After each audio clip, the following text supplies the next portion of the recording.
On parlait tout à l'heure de cet entre-deux et je serais curieux d'avoir ton avis sur un mec comme Kanye West parce que c'est un gars où j'arrive vraiment jamais à savoir si euh, il est complètement mégalo ou si c'est un personnage qui joue ou si, tu vois, à ton avis, où est-ce qu'il se situe un peu dans cet environnement-là? Kanye West, c'est un artiste que j'adore, que j'aime vraiment beaucoup et que je J'aime suis. beaucoup aussi sa musique, Ouais, c'est pareil. ouais, Et mais il tu est te dis, bizarre. Mais t'as raison, je te suis. tu vois, t'as un truc où tu sais pas si quand il dit I am God, il dit vraiment I am God ou si c'est juste une hyperbole ou tu vois, Non, non, mais je confirme, il est un petit peu fou en fait. Pour l'avoir suivi depuis le début de sa carrière, c'est un artiste en fait qui est vraiment comme ça et c'est ça qui est qui est assez flippant. Moi, je l'écoute depuis. Enfin, je l'ai découvert, je me rappelle à l'époque, dans un magazine qui s'appelait Rap US, il y a très longtemps. Et le premier article que j'ai vu de lui, c'était Je ne suis pas reconnu à ma juste valeur. Et à cette époque-là, il était producteur, il propose des instrus et il aide l'artiste à enregistrer et à faire un morceau, enfin à créer des hits en fait. Et à ce moment-là, il avait créé pas mal de hits dans l'ombre pour Jay-Z et pour d'autres artistes. Et donc c'était cet article-là qui expliquait que c'était un rappeur génial, il n'avait pas encore d'album, hein, mais c'était un artiste génial et qu'il allait révolutionner le monde. Et en fait, et quand tu regardes ses interviews qu'il faisait au moment où il n'était pas connu et aujourd'hui, bah on n'est pas loin que ce soit la même chose en fait. C'est pas loin d'être la même chose et il a toujours eu cet état d'esprit un petit peu mégalo et je pense qu'il est réellement comme ça. Mais d'autre part, c'est aussi quelqu'un qui est hyper généreux. C'est ça qui est intéressant, c'est que lorsqu'il est en studio, si par exemple toi tu es en studio, donc toi Stan le loup, donc tu te pointes, ok très bien, t'es avec Kanye West, vous allez parler, vous allez avoir une conversation qui va lui donner une idée à un moment donné pour faire un morceau. Kanye West, c'est quelqu'un qui va te créditer dans le morceau. C'est-à-dire que tu vas gagner de l'argent sur ce morceau-là. Sachant qu'à côté, tu vas avoir des writer-producers qui vont être à côté, qui ont vraiment travaillé là-dessus, mais toi aussi, tu vas être crédité là, sur le morceau. Et c'est justement ça qui a été reproché à Kanye West, c'est justement de créditer trop de gens.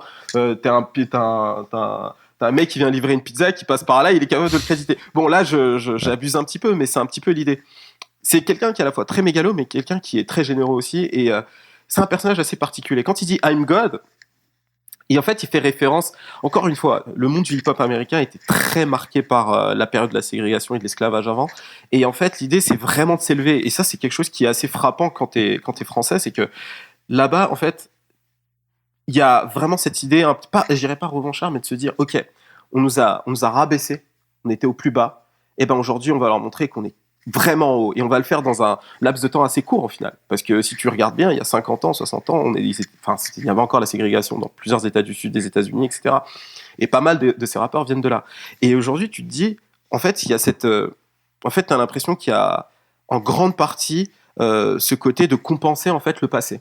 Et c'est pour ça que tu as des artistes comme Kanye West qui disent ok, t'aurais préféré que je m'appelle gangster, c'est ça? T'aurais préféré que je dise que je suis quoi? Un négro, tu vois? Tu préfères, là, quand je dis négro, ça vous va, hein, mais quand je dis God, là, ça vous pose problème. Et c'est là où il part dans ces grandes phrases, en fait. Et je pense qu'il y a beaucoup de ça, en fait. Je pense que ça vient de là, et Kanye West a été le pur produit de ça. Il a grandi dans une famille qui était très activiste, etc. Et je pense que c'est l'addition de ce côté activiste, de ses passions de jeunesse. Et sans vouloir faire sa psychanalyse, hein, on dirait que je rentre un petit peu dans ce créneau-là, mais c'est pour l'avoir écouté, c'est ce que je vois. C'est ses passions de jeunesse qui se mélangent, son vécu avec sa mère, qui a été justement une grande activiste à Chicago. Et en fait, ça donne ce cocktail un petit peu particulier d'un mec qui se prend pour Dieu, entre guillemets.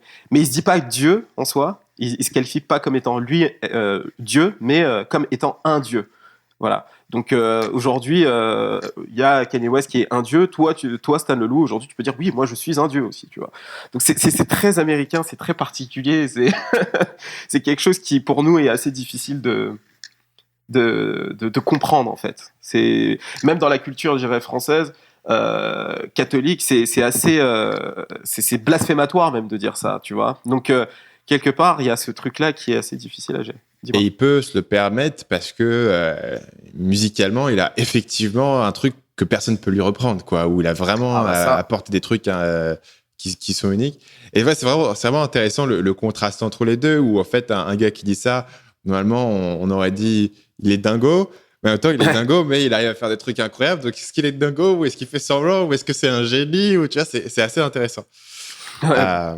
Écoute, Mais vas-y. ouais. Non, mais je pense que ça l'a beaucoup aidé d'être comme ça. C'est-à-dire que moi, pendant longtemps, je lui ai reproché d'être un petit peu fou comme ça. Je dis, mais il devrait juste se taire et en fait produire de la musique. Mais aujourd'hui, je pense que c'est ce qui lui a permis d'arriver là où il en est, en fait. Et je me demande, en fait, si c'est pas nécessairement une mauvaise chose. Si derrière, t'es mégalo et que derrière, tu réussis à baquer ce que tu dis, au final, si ça devient un moteur pour toi d'être mégalo, au final, pourquoi pas? À Un partir peu du comme, moment où t'es pas en train de me réduire. comment il s'appelle? Tu vois. Conor McGregor, Très bon exemple. qui est Aussi. un combattant de MMA. Qui, pareil, a ce truc où avant un match, il va être extrêmement confiant, il va t'expliquer exactement comment il va battre le mec en face.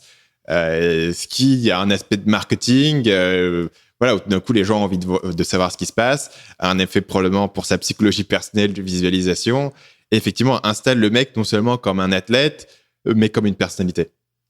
Oui, mais juste, ouais, tu donnes l'exemple de Conor McGregor, mais ça s'applique à toute la boxe en fait. Hein, si tu regardes bien, c'est une part. Je pense que c'est une part de show aussi, beaucoup de show.